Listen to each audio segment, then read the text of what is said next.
नमस्ते दोस्तों, आज हम चर्चा करेंगे परीक्षा पे चर्चा। जो युवा है, आज हम देखते हैं 10वीं और 12वीं कक्षा की अभी बोर्ड की एग्जाम चल रही है, उसके ऊपर आज हम बात करने वाले हैं। कई जो बच्चे मायूस हो जाते हैं और कई बच्चे घबराहट में महसूस करते हैं और कई बच्चों को याद नहीं रहता। ऐसी बहुत सारी समस्याओं विद्यार्थियों के अंदर आती है। तो उन समस्याओं में और जो परीक्षा का कोई एटमॉस्फेयर, मतलब उनको घबराहट ना हो, परीक्षा में कैसे हेल्पफुल रहे, वो किस तरह से उनको तैयारी करनी चाहिए, ऐसी सब चर्चाएं आज हम करने वाले हैं।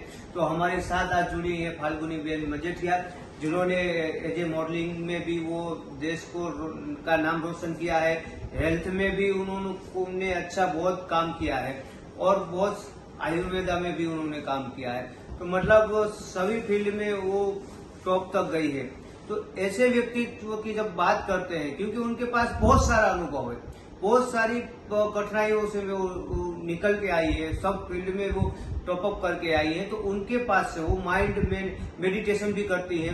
तो वो बच्चों के लिए मैं जानता हूँ कि इससे अच्छा कोई शायद चर्चा नहीं हो सकती थी। इसलिए आज हम मैम के बारे में भी बात करेंगे और विद्यार्थियों कैसे अपना को आगे बढ़ा सके उसके बारे में बात करेंगे। तो मैम, आपका इंट्रोडक्शन पहले आप दीजिए।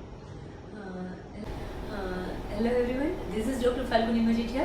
So I am running right now holistic health clinic and हमारा एक फिटनेस स्टूडियो है, वेलनेस स्टूडियो है, योगा स्टूडियो है।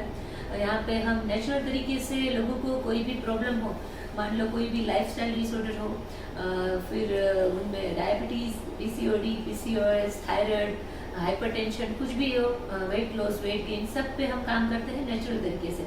और हमारा स्लोगन भी यही है कि natural way of improving your health. तो यहाँ पे ये तो सब हम करते ही हैं और उसके साथ साथ लोगों को एक सही तरीके से जिंदगी जीने का एक पर्पस क्या होना चाहिए और एक आप कैसे सही तरीके से जिंदगी जी के खुद को डिसीज फ्री लाइफ दे सकते हो। तो ये सब हम यहाँ सिखाते हैं कि आजकल आप देखो तो हर कोई बिजी है यहाँ पे, तो बिजी लाइफ के साथ हेल्दी लाइफ कैसे मेंटेन करें ये सीखना है। क्योंकि इन फ्यूचर अब जो जनरेशन आने वाली है वो बहुत ज़्यादा बिजी रहने वाली है। क्योंकि आज देख लो कि आप 10 साल पहले के स्टूडेंट्स को कंपेयर करोगे, 20 साल पहले के स्टूडेंट्स को कंपेयर करोगे और आज के स्टूडेंट को कंपेयर करोगे तो उनमें बहुत ज़्यादा फर्क है। क्योंकि अभी यहाँ पे आपकी एजुकेशन सिस्टम में भी बहुत ज़्यादा फर्क दिख रहे हैं कि पहला इतना पढ़ाई का इम्पोर्टेंस नहीं दिया जाता था। अभी 5-6 साल के बच्चों को भी पढ़ाई में इतना इम्पोर्टेंस दिया जाता है कि जो पेरेंट्स है वो स्कूल चूज करेंगे तो वो बहुत देख के चूज करेंगे कि यहाँ पे क्या सिखाते हैं, कौन कौन से सब्जेक्ट होते हैं, कौन सा बोर्ड है, उनका लेवल क्या है। कि नहीं अभी सब पेरेंट्स को सब अफोर्ड नहीं कर सकते, पर उनके जो एक लेवल है उनके अकॉर्डिंग उनको उनके बच्चों को क्या बेस्ट एजुकेशन दिए, तो ये बहुत ज़्यादा इम्पोर्टेंट होता है। तो आज वाकई बहुत अच्छा टॉपिक आपने लिया है कि ये टॉपिक पे लोगों को ये नॉलेज होना ही चाहिए कि आज किड्स के लिए, स्टूडेंट्स के लिए क्या बेहतर एक जीवन जीने का तरीका होना चाहिए, सबके बारे में हम डिस्कस करेंगे। तो मैं Mrs Asia Pacific millennium universe बनी हुई हूँ, मलेशिया से मैंने ये टाइटल जीता हुआ है और फिटनेस में मैंने बहुत ज़्यादा अवार्ड जीते हुए हैं। मैराथन रन की हुई है, फिर बेस्ट डाइटिशियन का अवार्ड भी मुझे मिला हुआ है। तो आई नो कि यहाँ पे एक कॉन्फिडेंस लेवल जो है वो कैसे काम करता है।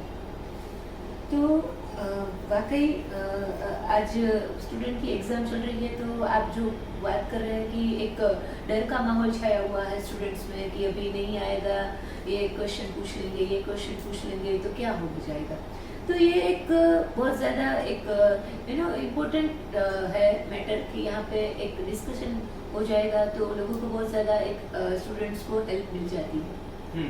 तो मेरा पहला क्वेश्चन यही है कि एग्जाम जब उनकी अभी स्टार्ट होने वाली है तो खुद को किस तरह से वो मेंटेन रखे। हाँ, अभी एग्ज़ाम एक 10th की है या 12th की है, बोर्ड की एग्ज़ाम है।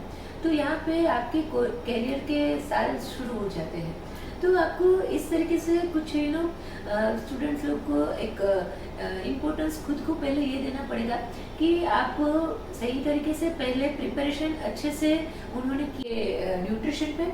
दूसरा उनका एक अभी आजकल सब बच्चों के हाथ में मोबाइल बहुत ज़्यादा है, तो वो भी एक रीज़न है कि यहाँ पे मोबाइल का यूज़ इतना लोग करते हैं ना कि स्क्रॉल करते रहते हैं पूरे दिन, और अलग अलग टाइप की रील्स है। एक्चुअली मैं नहीं बोल रही हूँ कि सोशल मीडिया बहुत ज़्यादा यहाँ पे हार्मफुल है। बहुत कुछ ऐसा है कि जो सोशल मीडिया से आप सीख सकते हो, और बहुत कुछ ऐसा भी है जो सोशल मीडिया में देख के बच्चे बिगड़ भी रहे हैं। तो ये देखना है कि आप पेरेंट्स को एक पूरा फोकस रखना पड़ेगा कि मेरा बच्चा क्या सीख रहा है। उनके हाथ में मोबाइल है, आईपैड है, मान लो कोई लैपटॉप है, तो वहाँ से कुछ गलत तरीके से वो कुछ अलग तो नहीं सीख रहे हैं। ये एक बहुत ज़्यादा इम्पोर्टेंट चीज़ है, वो ध्यान में रखनी चाहिए। अगर बच्चों को अपनी याद शक्ति बढ़ाना है, मतलब वो कुछ भी पढ़े, कुछ बच्चे होते हैं कि जो मतलब एक पर पढ़ लिया तो उनको सब याद रहेगा, तो वो कैसा तरीका, कैसे वो करे ऐसा? हाँ, तो एक क्योंकि हम बोलते हैं कि भगवान ने तो सबको बुद्धि दी है, यस, और सबको एक मतलब सब चीज सेम दी है, ऐसा कोई डिफरेंस नहीं होता है, लेकिन फिर भी हमको ये देखने को मिलता है, तो उसमें क्या होगा? हाँ, आपकी बात बहुत सही है राज जी, क्योंकि ये देखा हुआ है कि कोई बच्चा ऐसा होता है कि उनको मान लो कोई टीचर्स है, उन्होंने कुछ सम बोर्ड पे दिए, तो कोई बच्चा ऐसा है कि क्वेश्चन देने के 1 मिनट में ही वो आंसर करके ला के रख देगा।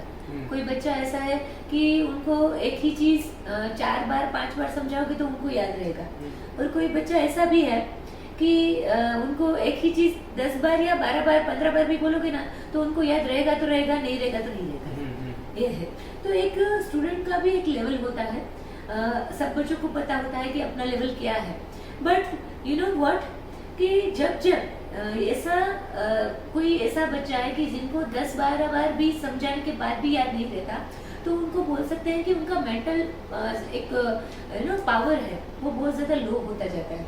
तो उस पर बहुत ज़्यादा फैक्टर्स काम करते हैं कि यहाँ पे बच्चों को एक एक रूफ की ज़रूरत होती है, एक प्यार की ज़रूरत होती है। वो कभी कभी आज के पेरेंट्स देना भूल जाते हैं कि आप बहुत प्यार से भी उनके साथ बात कर लोगे, नहीं बेटा तेरा बहुत अच्छा है, कोई अच्छा मार्क्स आते हैं नहीं आते वो डजेंट मैटर, और सेकंड नंबर पे है, बट उनको मोटिवेट करना पड़ेगा कि आपने जो किया है वो बहुत अच्छा किया है। कोई बात नहीं, आपके इस टाइम में 5 मार्क्स कटे हैं, कोई बात नहीं, अगले से हम ऐसा ध्यान रखेंगे कि नहीं ये 5 मार्क्स भी ना कटे और इतनी मेहनत करेंगे। तूने ऐसे कर दिया, ऐसे जो एक बात करने का तरीका है पेरेंट्स का, वो एक बहुत ज़्यादा मैंने देखा हुआ है कि वो नहीं होता ठीक तरीके से। बात कैसे करें, उनको प्यार से कैसे समझाएं। बच्चों का ऐसा है कि जितना प्यार से उनको समझाओगे ना, वो अच्छे से वो उतना रिस्पॉन्स भी करेंगे। और खाने में तो मैंने बोला कि न्यूट्रिशन का तो एक है ही, और उसके साथ साथ उनका एक मेंटल स्टेटस बढ़ाने के लिए, मेंटल पावर बढ़ाने के लिए, मेमोरी बढ़ाने के लिए उनको एक पहले से ही छोटे बच्चों से 5-6 साल के उम्र से ही उनको योगा कराना शुरू कर दो। जितना आप बच्चों को योगा कराओगे और मेडिटेशन करना सिखाओगे, सूर्य नमस्कार सिखाओगे। पहले के ज़माने में हमने देखा था कि जब हमारे इंडियन में एक जो एजुकेशन प्रणाली थी, जो उसमें क्या था, एक गुरुकुल प्रथा थी। वहाँ पे लोगों को जो गुरु थे तो वो अपने शिष्य को ये सब पहले सिखाते थे। सुबह उठ के थोड़ा उनके पास से काम करवाते थे, और वो ऐसे ही रहते थे, ऐसे कैसे हॉस्टल में अभी रहते हैं, तो वहाँ पे उनको ऐसे जंगल में, आश्रम में रहकर ये सब पढ़ाई का एक अच्छा सा नॉलेज मिलता था कि सब विद्या उनको मिलती थी, उसमें पढ़ाई भी आ जाती थी, सब आ जाता था। डजेंट मैटर आजकल की कुछ एजुकेशन सिस्टम अलग है हमारी, बट एक ये हमें नहीं भूलना चाहिए कि यहाँ पे बच्चों को सुबह सुबह उठ के सूर्य नमस्कार करना है, कुछ फिजिकल एक्टिविटी करना है, मेडिटेशन एवरीडे करना है। तो ये बहुत ज़्यादा हेल्पफुल हो सकता है उनकी मेमोरी के लिए, उनके एक कॉन्फिडेंट लेवल को बढ़ाने के लिए, और उसके साथ साथ कॉन्फिडेंट लेवल के बढ़ाने के साथ साथ उनका एक ब्रेन पावर है वो भी बहुत ज़्यादा इम्प्रूव हो जाता है। ये है। तो थैंक यू मैम, आपने बच्चों के लिए आपका मैसेज वो जीवन में बहुत ही उपयोगी होगा। बच्चों को कितना पढ़ना चाहिए, कितना घंटे पढ़ना चाहिए, कब पढ़ना चाहिए, हेल्थ उनकी लाइफ में कितना इम्पोर्टेंट रखती है, वो सब मैम ने आपको समझाया। और आगे भी जब भी आप कुछ मैम से सीखना चाहे तो कमेंट करिएगा, हम दूसरी बार मैम को मिलेंगे। आप सबकी एग्जाम अच्छी रहे और आप पास हो या फेल हो, आपका जीवन वो आपका एजुकेशन जरूरी नहीं है, आपका जीवन जरूरी है। तो आप दूसरी बार भी ट्राई करना, लेकिन इसी बार में आप अच्छे मार्क लेके आए ऐसी हम आशा रखते हैं। अस्तु, जय हिंद, जय भारत।